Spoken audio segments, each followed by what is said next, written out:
આકારે છે, પણ એનું સ્વરૂપ તો સાક્ષાત ઠાકોરજીનું અને હરિદાસ વર્ય ભગવદીનું છે. યમુનાજી નદી આકારે છે, પણ યમુનાજીનું સ્વરૂપ નમત કૃષ્ણ તુર્ય પ્રિયામ. ઠાકોરજીના વ્રજભક્તો ગોપીજનોના 4 યુથ છે, ગ્રુપ છે. એમાં ચોથા યુથના અધિપતિ ચતુર્થ પ્રિયા શ્રી યમુનાજી છે. આકારથી ભક્તિની કદાચ શરૂઆત થાય, પણ પ્રાપ્તિ તો સ્વરૂપમાં કરવાની છે. આકાર માધ્યમ બને છે સ્વરૂપ સુધી પહોંચવા માટે. આપણે ત્યાં દરેકના 3 સ્વરૂપ માન્યા છે, આદિ ભૌતિક, આધ્યાત્મિક અને આદિ દૈવિક. એટલે કે જ્યારે આધ્યાત્મિક માર્ગમાં તમે આગળ ચાલો છો ત્યારે આંખથી જે દેખાય છે એ એનું આદિ ભૌતિક સ્વરૂપ માનવામાં આવે છે. કારણ કે જે આંખથી દેખાય છે એટલું જ આધ્યાત્મિક માર્ગમાં હોતું નથી. એ તો ફિઝિકલ ઘણી વાર હોય છે, એટલે એને કહેવાય આદિ ભૌતિક સ્વરૂપ. એનાથી આરાધન પૂજન એની શરૂઆત થાય. પછી આધ્યાત્મિક સ્વરૂપનો અનુભવ, જે બુદ્ધિથી જેનું મહાત્મ્ય અનુભવાય એને આધ્યાત્મિક રૂપ કહેવાય. જેમ મેં પૂર્વમાં કહ્યું હતું ગઈકાલે, નદી રૂપે યમુનાજી, જલ રૂપે યમુનાજી ભૌતિક સ્વરૂપ, તીર્થ રૂપ યમુનાજી એ આધ્યાત્મિક સ્વરૂપ, કે જ્યાં સ્નાન કરવાથી પાપ જાય, આ તીર્થ બુદ્ધિ. અને એની પણ ઉપર હૃદય જેના રસાનુભવનો અનુભવ કરે, સાક્ષાત કૃષ્ણ તત્વ એમાં જે બિરાજેલું છે એની અનુભૂતિ હૃદયને થાય. અને એ જે સ્વરૂપ છે, જે લીલાત્મક છે, જે રસાત્મક છે, જે ભાવાત્મક છે, એ સ્વરૂપ એ આધિદૈવિક સ્વરૂપ કહેવાય. અને એ શ્રી યમુનાજીનું સખી સ્વરૂપ છે, નમત કૃષ્ણ તુર્ય પ્રિયા, જે લીલામાં સહાયક છે. એ જ રીતે ગિરિરાજજીના પણ 3 સ્વરૂપ માન્યા. ભૌતિક સ્વરૂપે ગિરિરાજજી પર્વત આકારે છે, આધ્યાત્મિક સ્વરૂપે શૈલોસ્મી કહી પરમાત્મા ગિરિરાજજીમાંથી પ્રગટ થાય છે અને ગિરિરાજજીને હું એક જ છીએ એવો અનુભવ વ્રજવાસીઓને કરાવે છે. અને ગોપીજનો વેણુ ગીતમાં ગિરિરાજજીનો જે અનુભવ કરાવે છે, અંતાય બદ્રિબલા હરિદાસ વર્યો, વ્રજની લીલામાં કૃષ્ણ ભક્તમાં શિરમોર કોઈ હોય તે ગિરિરાજજી છે. એનું આધિદૈવિક સ્વરૂપ છે, જે લીલામાં સહાયક છે. ગિરિરાજજી માટેની અનંત ગાથાઓ ગવાય છે. ગિરિરાજજીનું પ્રાગટ્ય ગોલોક ધામમાં માનવામાં આવે છે. ઠાકોરજી અને સ્વામીજી લીલા કરી રહ્યા છે.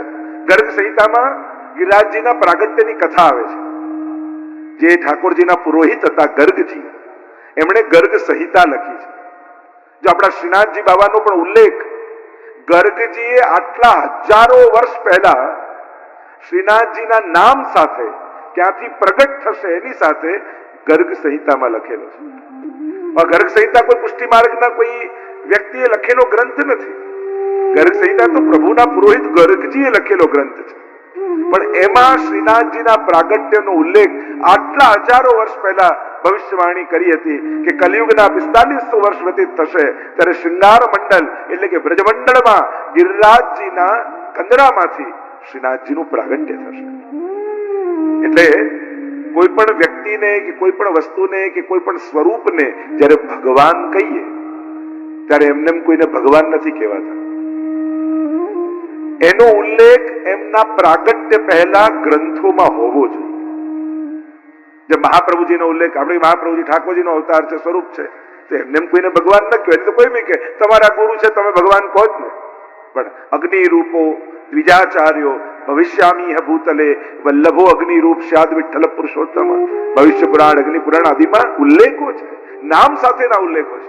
શ્રીનાથજી બાબાને પ્રગટ થયા હમણાં 500-550 વર્ષ થયા, પણ શ્રીનાથજી માટેનો નામ સાથેનો ઉલ્લેખ ગર્ગ સંહિતામાં છે. એમને કોઈને ભગવાન કહેવાતું નથી. અને આપણા માટે તો ભગવાન કોણ? જે પહેલા આપણું કામ કરી આવે. મારી તો શ્રદ્ધા એવી બેસી ગઈ, મારા તો આ જ ભગવાન છે. તમારે કામ વાળો જોઈએ છે કે ભગવાન જોઈએ છે? આપણે તો નક્કી જ આપણા ભગવાન એ રીતે થાય. સોમવારે આ કરવાનું, મંગળવારે અહીંયા જવાનું, બુધવારે આ કરવાનું, ગુરુવારે આમ વારે વારે ભગવાન બદલશો ને તો વારો નીકળી જશે. 33 કોટી છે, બધાના ફોટા લગાવવા જઈએ તો કયો કલર કર્યો છે દિવાલમાં એ ખબર નહીં પડે. અને એટલા માટે એકમાં નિષ્ઠા એવી કરવી કે બધા જ પ્રસન્ન થઈ જાય. મૂળમાં પાણી નાખીએ તો કેવા બધા પત્તાઓ લીલા થઈ જાય.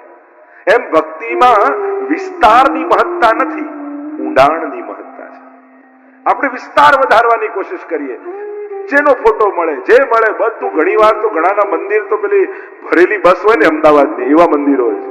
થોડું હલાવ તો બે ચાર દેવતાઓ તો એમનેમ ઢળી પડે બિચારા. મૂળ વાત એ છે.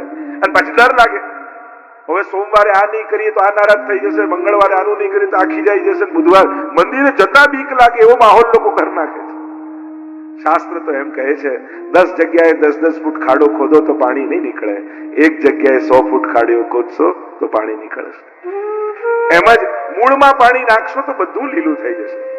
આને ખોટું લાગે, આ તો માણસોમાં હોય, દેવતાઓને ભગવાનમાં ન હોય. ભગવાનને ભજો છો ને તો બધા દેવતાઓ આવીને તમને આશીર્વાદ આપે છે.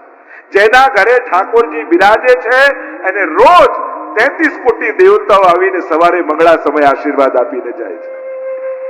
અને હું નથી કહેતો દેવકીજીના ગર્ભમાં પરમાત્મા આવ્યા તો બધા દેવતાઓ આવી ગયા કે આના ગર્ભમાં ભગવાન છે, અને દેવતાઓએ સ્તુતિ કરી છે, પુષ્પ વર્ષા કરી છે, દેવકીજીને આશીર્વાદ આપ્યા. સત્યવ્રતમ સત્ય પરમ સત્યમ સત્યસ્ય યોનિ નિહિતમ ચ સત્ય, સ્તુતિ કરી છે. જેના ઘરે ભગવાન બિરાજતા હોય એના પર બધા દેવતાઓના આશીર્વાદ મળતા હોય છે. શાસ્ત્ર કહે છે ને, આકાશાત પતિતોયમ યથા ગચ્છતિ સાગરમ સર્વદેવ નમસ્કાર કેશવમ પ્રતિ ગચ્છતિ.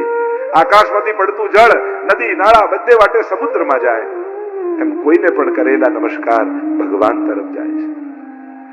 એટલે જે મૂળ વાત આપણે ચર્ચા કરી રહ્યા હતા, આકાર અને સ્વરૂપનો ભેદ. આકારથી ભક્તિની શરૂઆત થાય અને સ્વરૂપમાં પ્રાપ્તિ થાય. તો ગિરિરાજ બાબાનું ગર્ગ સંહિતામાં ગિરિરાજ ખંડ આખો ગ્રંથમાં એક વિશેષ ભાગ આપ્યો છે, ગિરિરાજ ખંડ. અને એમાં ગિરિરાજજીના પ્રાગટ્યની કથા કરી. ઠાકોરજી અને સ્વામીજી નિત્ય લીલામાં વિહાર કરી રહ્યા છે, અને ત્યારે સ્વામીજીએ વિનંતી કરી કે પ્રભુ કોઈ એવું એક સુંદર સ્થાન બનાવો, સુંદર કંદરાઓ હોય, ઝરણાઓ હોય, લતાપતા હોય, અને ત્યાં આપણે એકાંતિક વિહાર કરીએ. એ જ સમયે ઠાકોરજીના હૃદયમાંથી તેજ પુંજ નીકળ્યું, 100 યોજન ઉપર ગયું. પ્રભુએ હાથ મૂક્યો અને 100 શિખર વાળા ગિરિરાજજીનું પ્રાગટ્ય ગોલોકધામમાં થયું. એટલે જ ગોલોકધામમાં ગિરિરાજજીનું નામ છે શતશૃંગ અને યમુનાજીનું નામ છે વીરજા, એમ ગર્ગ સંહિતામાં ઉલ્લેખ છે. એટલે યમુનાજી અને ગિરિરાજજીના આરાધન કોઈ આપણે પુષ્ટિ માર્ગમાં શરૂ નથી કર્યા. ગર્ગ સંહિતામાં ગર્ગજી આખીની તમે યમુના સહસ્ત્ર નામ, યમુના કવચ, યમુના પટલ આજે પાઠ કરો છો, બધા ગર્ગ સંહિતામાં ઉલ્લેખ છે. યમુનાજીનું મહાત્મ્ય તો અનાદિ છે, પણ આધ્યાત્મિક સ્વરૂપ સુધીનું મહાત્મ્ય હતું. આદિ દૈવિક સ્વરૂપ શ્રી મહાપ્રભુજીએ બતાવ્યું. યમનાષ્ટક તો શંકરાચાર્યથી લઈને અનેક આચાર્યો યમનાષ્ટક લખેલા છે, પણ એ બધા આધ્યાત્મિક સ્વરૂપ સુધીના છે. શ્રી મહાપ્રભુજી આદિ દૈવિક સ્વરૂપનું આરાધન બતાવ્યું કે જે સખી સ્વરૂપે બ્રજમાં પ્રગટ થયા છે. એટલે જ યમુનાજી માટે 3 તિથિઓ પ્રસિદ્ધ છે. આ 3 તિથિ, એક ચૈત્ર સુધી છઠ, જે યમુનાજીનો પ્રાગટ્ય દિવસ આપણે કહીએ છીએ. બીજું ઠકરાણી ત્રીજ, જે દિવસે યમનાષ્ટકનું પ્રાગટ્ય ગોકુલમાં શ્રી મહાપ્રભુજીના મુખારવિંદથી થયું. સાક્ષાત શ્રી યમુનાજી પ્રગટ સ્વરૂપે ત્યાં પ્રગટ થયા. કારણ કે મહાપ્રભુજી જ્યારે વ્રજના બધા સ્થળોને પ્રગટ કરી રહ્યા હતા અને યમુનાજીના ઘાટ પર આવીને શંકા પ્રગટ કરી, આમાં ગોવિંદ ઘાટ કયો અને ઠકરાણી ઘાટ કયો? કારણ કે આ બધું તો વિસરાઈ ગયું હતું ને, હજારો વર્ષ થઈ ગયા હતા. આજે આપણે જે ઘાટ ને કુંડ ને વન જોઈએ છે એ બધું તો ભૂલાઈ ગયું હતું. લીલા હોતી જૂની નાતર લીલા હોતી જૂની, જો પે શ્રી વલ્લભ પ્રગટ ન હોતે વસુધા રહેતી સૂની. જો મહાપ્રભુજી પ્રગટ ન થયા હોત તો આ કોણ લીલા ભૂમિને બતાવે? અને ત્યારે શંકા કરી, પ્રશ્ન કર્યો, અને સાક્ષાત યમુનાજીના પ્રવાહમાંથી 16 વર્ષ યુવતી સ્વરૂપ શ્રી યમુનાજી હાથમાં કમળની માળા લઈને પધાર્યા. બતાવ્યું આ ગોવિંદ ઘાટ, આ ઠકરાણી ઘાટ. અને ત્યારે એ સ્વરૂપના દર્શન કર્યા મહાપ્રભુજીએ, અને મહાપ્રભુજીના મુખમાંથી યમનાષ્ટકનું પ્રાગટ્ય. અને ત્રીજી તિથિ યમુનાજી માટે પ્રસિદ્ધ છે, અને એ છે ભાઈ બીજ. આ 3 તિથિઓ યમુનાજી માટે છે. ભાઈ બીજના દિવસે પ્રસંગ આવે છે ને કે યમરાજા 2 ભાઈ છે યમુનાના. યમુના નામ છે ને, યમુના. ઉના એટલે નાના બેન. યમના નાના બેન એ યમુના. કહ્યું ભોજન કરવા આવો. અને કહું કંઈક આ માંગો તમે, તો કહું આજના દિવસે જે મારામાં સ્નાન કરે એને ક્યારેય યમયાતના ન થાય એવા વચન આપો. અને ત્યારે યમરાજાએ વચન આપ્યું, આજના દિવસે ભાઈ બહેન યમુનાજીમાં સ્નાન કરશે તો ક્યારેય યમયાતના નહીં થાય. એટલે આ 3 તિથિઓ યમુનાજી માટે પ્રસિદ્ધ છે. એ જ રીતે ગિરિરાજ બાબાનું આરાધન વિશેષ રૂપે મહાત્મા માનવામાં આવ્યું. ગોલોકધામમાં શતસુંદર રૂપે પ્રગટ થયા. પ્રભુ લીલા કરવા માટે ભૂતલ પર પધારવાના છે. અને પ્રભુ પધારે એના પહેલા પ્રભુનો લીલા પરિકર ભૂતલ પર આવતો હોય છે. યમુનાજી પધાર્યા, વૃંદાવન પધાર્યા, વ્રજભક્તો પધાર્યા અને ગિરિરાજજીનું પ્રાગટ્ય થયું સાલમલી દ્વીપમાં દ્રોણ પર્વતના પુત્ર રૂપે. આ દ્રોણ પર્વતને 3 પુત્ર થયા. એક કાંતાનાથ પર્વત ચિત્રકૂટમાં છે, એ કાંતાનાથ પર્વત. બીજું ચરણાદ્રી પર્વત જે ગુસાઈજીનું પ્રાગટ્ય સ્થળ છે, ચરણાટ. અને વચલા આ ગોવર્ધન ગિરિરાજ. અને ગિરિરાજજીનું મહાત્મા ગર્ગ સંહિતામાં ખૂબ વિસ્તારથી વર્ણન કર્યું છે કે જેટલા પર્વતો છે ને એ પણ આપણે ત્યાં વંદ્ય કયા છે, પૂજનીય કયા છે. પણ એ સમસ્ત પર્વતોની પૂજા કેવલ એક ગિરિરાજજીનું પૂજન કરવાથી સમસ્ત પર્વતોના પૂજનનું ફળ પ્રાપ્ત થાય છે, એવું મહાત્મ્ય બતાવ્યું. અને ઘણી બધી ચર્ચાઓ છે ગિરિરાજજી માટે. વૈષ્ણવોનું ગોલોક ધામ એ ગિરિરાજજીની ભીતર છે. આપણે ત્યાં સાક્ષાત લીલા સ્થળી ગોલોક ધામ ગિરિરાજજીની ભીતર માનવામાં આવે છે. અને એને પ્રવેશવાના 8 દ્વાર છે. અને આપણા અષ્ટસખા છે ને, જો અહીંયા ચિત્રો આગળ છે, એ અષ્ટસખા આ 8 દ્વારના મુખિયા છે. અને ગિરિરાજજીની ભીતર એક જ દિવસમાં 6 ઋતુ અને પ્રભુની 12 નિકુંજની લીલાઓ ચાલે છે. એનું વર્ણન ખટરતુની વાર્તામાં ચતુર્ભુજદાસજીએ બતાવ્યું. ચર્ચાઓ ઘણી છે. ગિરિરાજજીના પૂજનનો પ્રકાર, ગિરિરાજજીની પરિક્રમાનો પ્રકાર, આ બધાની એક વિધાન છે, વિધિ છે. અને વિધિપૂર્વક જ આરાધન કરવું જોઈએ. કોઈ પણ વસ્તુની એક વિશેષ વિધિ હોય છે. અને ગીતાજીમાં ભગવાન સ્પષ્ટ આજ્ઞા કરે છે, યહ શાસ્ત્ર વિધિ મુત્સૃજ્ય વર્તતે કામકારક ન સિદ્ધિ વાપનોતિ ન સુખમ ન પરામ ગતિ. શાસ્ત્ર વિધિને છોડી જે મનોકલ્પિત રીતે ભજે છે, ન એને સુખ મળે, ન એને પરમ ગતિ મળે, ન શાંતિ મળે. એટલે આધ્યાત્મિક માર્ગમાં જેટલી પ્રીતિની મહત્તા છે એટલી જ રીતિની પણ મહત્તા છે. ભાવના ભૂખ્યા એમ કરીને બધી રીત ભાત વિધાન બધું મૂકી નહીં દેવું. દરેકની એક વિધાન છે અને એનો જે વિધાન હોય એ જ પ્રકારે એનું આરાધન કરવું જોઈએ, મનોકલ્પિત રીતે નહીં. અને એમાં પણ જે દેવતાને ભજતા હો એનું જે વિધાન હોય એનું એ રીતે જ કરાય. હવે પ્રભુને તમે ઠાકોરજીને પલ્લામાં પધરાવો ને પલ્લા ઝુલાવો તો બરાબર છે. મહાદેવજીને પલ્લામાં પધરાઈ ઝુલાવ તો એ ગભરાઈ જાય, મારી જોડે કરે છે શું? હું તો અજન્મા છું, અમર છું, અને આ મને ઘોડિયામાં પધરાવીને ક્યાં ઝુલાવે છે? તો આ અપરાધ છે. જેની જે વિધાન હોય એ જ પ્રકારે એનું આરાધન થાય. માતાજીનો પ્રકાર છે પૂજનનો, મહાદેવજીનો પ્રકાર છે, ઠાકોરજીનો પ્રકાર છે, ગણપતિનો પ્રકાર છે, જે પંચદેવનું આખું એક વિધાન છે. અને એ જ પ્રકારે એમનું આરાધન કરવું જોઈએ. તમને કોઈ વસ્તુ ગમે કે ના ઠાકોરજી અમને આ હિંડોળો બહુ ગમે, એટલે ગમે તેના હિંડોળા ન કરાય, ગમે તેના 56 ભોગ ન કરાય, ગમે તેના અન્નકૂટ ન કરાય, ગમે તેનો પલ્લામાં પધરાવીને નંદ મહોત્સવ ન કરાય, કારણ કે આ એમની લીલા જ નથી. આ બધા વિધાનો ક્યાંથી આવે? એમને જે લીલાઓ કરી હોય એ પ્રકારે એમનું આરાધન થતું હોય.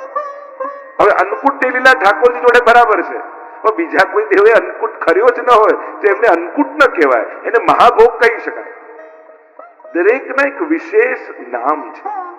જો આપણા પુષ્ટિ માર્ગી પરંપરામાં તમે જોવા જાઓ તો સામગ્રીના બધા મનોરથો છે, દરેકના એક વિશેષ નામ છે. જેમ રાજભોગ, છાક, કુનવારો, અન્નકૂટ અને 56 ભોગ. સામગ્રીને લગતા વિશેષ ભોગમાં આટલા મનોરથ આપણે કરતા હોય. રોજ ઠાકોરજી આરોગે બપોરે એને કહેવાય રાજભોગ. સખાઓની સાથે જઈને વનમાં આરોગે એ કહેવાય છાક. કુંજમાં ચારે યુથના ગોપીજનો ઠાકોરજીને આરોગ આવે એને કહેવાય કુંજવારો. ગોવર્ધન યાગ સમયે ઠાકોરજી એની આજ્ઞાથી વ્રજ ભક્તોએ ગિરિરાજજીને જે ભોગ ધર્યો એને કહેવાય અન્નકૂટ. અને પ્રભુના વિવાહ નક્કી થયા રાધાજી સાથે, સ્વામીજી સાથે, અને એ સમયે વૃષભાનજીએ જે સમસ્ત બ્રજમંડલને મહાભોજ આપ્યો એને કહેવાય 56 ભોગ. તેમ સામગ્રીને લગતા જ ઉત્સવો છે, પણ એ સામગ્રીને લગતા ઉત્સવો એના વિશેષ નામથી ઓળખાય છે. તો જે મૂળ વાત હું કરી રહ્યો છું, શાસ્ત્ર વિધિની આપણે ત્યાં મહત્તા છે, અને જે પ્રકારે જેનું વિધાન બતાવવામાં આવ્યું હોય એ જ પ્રકારે એનું પૂજન કરવામાં આવે. તો જો આપણો વિષય ચાલી રહ્યો છે ગિરિરાજજી, તો ગિરિરાજજીની સેવાનો પ્રકાર શું છે, એના પૂજનનો પ્રકાર શું છે? એ જ ગિરિરાજજી જ્યારે તમે વ્રજમાં જાઓ ત્યારે એમ કહો છો કે મેં ગિરિરાજજીની પૂજા કરી. એ જ ગિરિરાજજી ઘરે બિરાજતા હોય તો આપણે કહીએ મેં ગિરિરાજજીની સેવા અમારા ઘરે બિરાજે છે. ત્યાં વ્રજના દેવતા છે, અમારો દેવ ગોવર્ધન નાનો, અને એટલા માટે 1604 ને પંચોપચાર પૂજન કરવામાં આવે છે. એટલે જ દૂધનો અભિષેક કરવામાં આવે છે. ત્યાં અભિષેકની મહત્તા છે. ઘરે બિરાજતા હોય ઠાકોરજી, એમને દૂધનો અભિષેક નથી થતો, એમને આરો ગવાય છે, પણ ગિરિરાજજીને અભિષેક થાય છે. તો એની વિધા છે, એનું વિધાન છે. એ જ રીતે યમુનાજીનું પૂજન કરવા જાઓ ત્યારે પણ એનું પૂજનનો પ્રકાર છે. આમ જે ચર્ચા આપણે કરી રહ્યા છે, શ્રી ગિરિરાજ બાવાનું મહાત્મ્ય આપણે ત્યાં વિશેષ રૂપે બતાવ્યું. એટલે જ પરિક્રમા પણ ગિરિરાજજીની કરો છો, એ પણ પૂજનનો એક અંગ છે. તમે ઘરે પણ પૂજન કર્યું હશે ને તો ભૂદેવ કહેશે હાથ આમ ગોળ ગોળ ફેરવો, પરિક્રમા પદે પદે. જે 16 સ્ટેપ પૂજાના છે એમાં એક સ્ટેપ પરિક્રમા પણ છે. એટલે ગિરિરાજજીની પરિક્રમા કરવામાં આવે છે. 7 કોષની પરિક્રમાનો પ્રકાર આપણે ત્યાં છે. ગિરિરાજજીના 5 સ્વરૂપો માનવામાં આવે આપણે ત્યાં, કે જ્યારે કોઈ વૈષ્ણવ ગિરિરાજજીની પરિક્રમા કરે તો આ 5 માંથી કોઈ એક સ્વરૂપે ગિરિરાજજી નિશ્ચિત એમને દર્શન આપે છે. આજે ગિરિરાજજીનું એક સ્વરૂપ છે ગાયનું, બીજું સ્વરૂપ છે ભુજંગ સર્પનું, ત્રીજું સ્વરૂપ છે ગોવાલનું, ચોથું સ્વરૂપ ગિરિરાજજીનું છે રત્ન જડિત ગિરિરાજજીનું રૂપ. એમ અનેક અત્યારે વધારે ચર્ચામાં નથી જતા, 5 સ્વરૂપો ગિરિરાજજીના બતાવવામાં આવ્યા. આમાંથી કોઈ એક સ્વરૂપે નિશ્ચિત ગિરિરાજ બાવા દર્શન આપે છે. ગિરિરાજ બાવાનું મહાત્મ્ય વિશેષ રૂપે વર્ણિત કરવામાં આવ્યું. શ્રી ગિરિરાજજીના આરાધનનો ક્રમ બતાવ્યો ઠાકોરજીએ. ગોવર્ધન પૂજા કરી છે અને ઇન્દ્રને સમાચાર મળ્યા કે આ વ્રજવાસીઓએ ઇન્દ્રયાગ બંધ કરી અને કોઈ નવો ગોવર્ધન યાગ શરૂ કર્યો છે. જો ગિરિરાજજીમાં મુખારવિંદ છે, તમને વ્રજમાં બીજે ક્યાંય મુખારવિંદ નહીં જોવા મળે. વ્રજને જો એક આકાર માનો, મનુષ્ય આકારે, તે વ્રજ સ્વરૂપનું મુખ એ ગિરિરાજ. આટલી વસ્તુને ભગવાનના મુખ આપણે ત્યાં માનવામાં આવે. એક યજ્ઞ કુંડ એ ભગવાનનું મુખ છે. એટલે જ્યારે યજ્ઞ કરતા હોય ત્યારે બ્રાહ્મણો કે આમ ન નાખો, આ રીતે આરોગાવતા હોય, જમાડતા હોય, એ રીતે પધરાવવામાં આવે. તો યજ્ઞ કુંડ એ મુખ છે. બીજું કહ્યું બ્રાહ્મણનું મુખ એ ભગવાનનું મુખ માનવામાં આવ્યું. એટલે જ આપણે ત્યાં કોઈ શુભ કાર્ય કરીએ તો બ્રહ્મ ભોજન કરવામાં આવે. બ્રાહ્મણસ્ય મુખમાસી તર્જાયત, ભગવાનના મુખમાંથી પ્રગટ થયા છે, અને એટલા માટે મુખનો ભાવ કરીએ છીએ. ત્રીજું ગાયનું મુખ એ ભગવાનનું મુખ માનવામાં આવે છે. કોઈ પણ, અને વૈષ્ણવનો તો નિયમ જ હોય, રોજ ગૌગ્રાસ કાઢે, એ ગાય પણ ભગવાનનું મુખ માનવામાં આવે છે. એમ ચોથું આ ગિરિરાજ બાવાનું મુખારવિંદ એ પણ સાક્ષાત ઠાકોરજીનું મુખારવિંદ છે. જ્યાં ગિરિરાજ બાવાને આરોગાવો છો તમે ત્યારે સાક્ષાત પ્રભુ એ મુખારવિંદ દ્વારા અંગીકાર કરે છે. ઇન્દ્રને સમાચાર મળ્યા કે આ વ્રજવાસીઓએ ગોવર્ધન યાગ શરૂ કર્યો ને ઇન્દ્ર યાગ બંધ કર્યો છે. પ્રલય કાળના વર્ષા કરતા સંવર્તક નામના મેઘોને આજ્ઞા કરી કે જાઓ સમગ્ર બ્રજને ડુબાડી દો. કાળા કાળા વાદળો ઘેરાવા લાગ્યા બ્રજમાં, મોટી મોટી શિલાઓ પડતી હોય એવી બૂંદો પડવા લાગી વર્ષાની. ગભરાયા બ્રજવાસીઓ, અરે શું થવાનું છે? પ્રલય થવાનો સમય આવ્યો, ઇન્દ્ર કોપાયમાન થયા છે, બ્રજને ડુબાડી દેશે. ભાગતા ભાગતા આવ્યા પ્રભુ પાસે. પ્રભુએ કહ્યું ગભરાવશો નહીં, જેનું આરાધન આપણે કર્યું છે એ ગિરિરાજ બાવા આપણી રક્ષા કરશે. અને બધા જ વ્રજવાસીઓને કહ્યું ગાયો આદિ બધી સામગ્રીઓને લઈ, ગાય આદિ બધા જ પશુઓને લઈ સાથે જોડી અને આવો ગિરિરાજજીની શરણમાં જઈએ. અને બધાને લઈને ઠાકોરજી પહોંચ્યા છે ગિરિરાજજીની તળેટીમાં. અને પોતાના વામ ભુજાની કનિષ્ઠા ઉપર બોલો ગોવર્ધનનાથ કી જય. ભારે વર્ષા થઈ રહી છે. ગિરાજ બાવાને ધારણ કર્યા છે ઠાકોરજીએ ટચલી આંગળીમાં. ચતુર્ભુજ રૂપ પ્રભુએ ધારણ કર્યું. ટચલી આંગળીમાં ગિરિરાજજીને ધારણ કર્યા. જમણા હાથમાં શંખ લીધો. શંખ એ જલનું આદિ દૈવિક સ્વરૂપ છે. એટલે જેટલી વર્ષા થાય છે એ ઠાકોરજી શંખમાં શોષી લે છે. અને બીજી બે ભુજાથી શ્રી ઠાકોરજી એ વેણુનાદ કર્યો. થયું કે 7 દિવસ સુધી ભૂખ્યા તરસ્યા વ્રજવાસીઓ રહેશે કેમ? એટલે એમનું દેહભાન ભૂલાઈ જાય એટલા માટે ઠાકોરજી વેણુનાદ કર્યો. પહેલા તો જયારે ગિરિરાજજીએ ધારણ કર્યું ને એટલે બધા જ દોડીને લાકડી લઈને આવી ગયા વ્રજવાસીઓ. લાકડી લગાવી દીધી ગિરિરાજજીની નીચે અને કહેવા લાગ્યા કનૈયા તું છોડ દે, હવે તું છોડી દે, મેં લાકડી લગાવી દીધી. ઠાકોરજીને થયું હજી સાધનનું બળ છે. એટલે જ આપણા ભક્તિ માર્ગમાં નિસ્સાધનતા જ સૌથી મોટું સાધન છે. બધો જ પ્રયાસ કરીને પણ વૈષ્ણવનો ભાવ શું હોય? ઠાકોરજીની કૃપાથી થશે. આપણે ત્યાં ન બુદ્ધિ બળ, ન પુરુષાર્થ બળ, ન ભાગ્ય બળ. વૈષ્ણવ તો એક કૃપા બળના આધાર પર ચાલતા હોય છે. પ્રભુની કૃપા થકી મને વિચાર આવ્યો છે, પ્રભુની કૃપા હતી તો હું સત્કર્મ કરી શક્યો છું. દરેકમાં યશ વૈષ્ણવ ઠાકોરજીને આપે છે, જેથી સત્કર્મ પણ બંધન ન બની જાય. જો જેમ પાપ લોઢાની બેડી છે ને, પુણ્ય સોનાની બેડી છે. આપણે કોઈ બેડી પહેરવી નથી, એટલે પુણ્ય કર્યા પછી પણ યશ ઠાકોરજીને આપી એ પુણ્યની બેડીથી પણ મુક્ત થઈ જાય. જો ઠાકોરજી ન ઈચ્છે, કારણ કે ભગવાન આંખ બધાને આપે છે,